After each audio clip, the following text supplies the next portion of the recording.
چاہیے، بادشاہ کا تعلق رعایا کے ساتھ ہوتا ہے، رعایا سے ان کا اچھا برتاؤ ہوتا ہے، لیکن آپ جو اس طرح قتل عام کر رہے ہیں تو کیسے آپ اپنی حکومت کو چلائیں گے، کیسے کیا کریں گے آپ؟ یہ اعتراض لکھ کر کے پرچی میں ڈال دیا، کس کے پاس؟ حجاج ابن یوسف کے پاس۔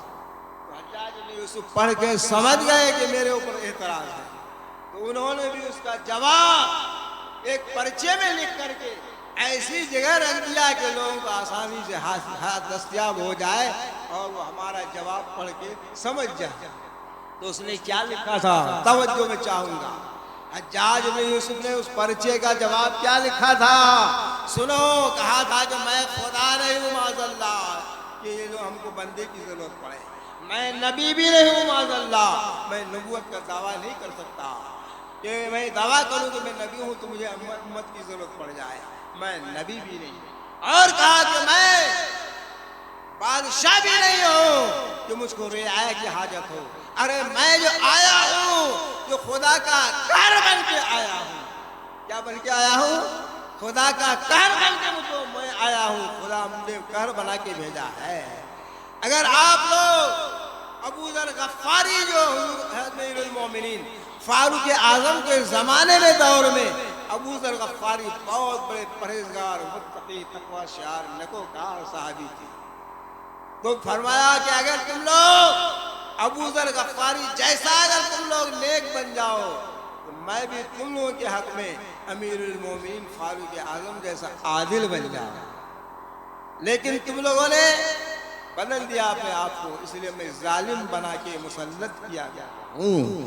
خلاصہ یہ ہے کہ ہم اپنے حالات کو بدلیں، ہمارے اندر جو کمی ہے اس کو کمی کو ہم دور کریں، توبہ کریں، اللہ کی بارگاہ گر گرائیں، سجدہ ریز ہوں، پکے سچے نمازی بن جائیں، اچھے آدمی بن جائیں، چوری چماری ہم چھوڑ دیں، ڈکیتی چھوڑ دیں، غیبت چھوڑ دیں، چغلی چھوڑ دیں، غرض کی جو برائیاں پائی جا رہی ہیں اس کو ہم ترک کر دیں اور سچے پکے مسلمان ہو جائیں، کلمہ پڑھ لیں، لا الہ الا اللہ محمد رسول اللہ، استغفر اللہ ربی من کل ذنب و اتوب الیہ، تو یقیناً میرے دوستو خدا کی رحمت ہم لوگ کی طرف جھک جائے۔ اس لیے ضرورت ہے ہم اپنے آپ کو بدلنے کے لیے، اللہ تبارک تعالیٰ ہم آپ کو عمل خیر، کار خیر، بالخصوص نماز پنجگانہ ادا کرنے کی توفیق عطا فرمائے، اور نماز کے علاوہ جب رمضان کا مہینہ ہے تو روزہ، اور اس کے علاوہ جتنی خرابیاں برائی ہیں ان سب سے ہم باز آ جائیں، توبہ کریں صدق دل سے، تو یقیناً خدا کی رحمت جھوم اٹھے گی۔ وما علینا الا البلاغ۔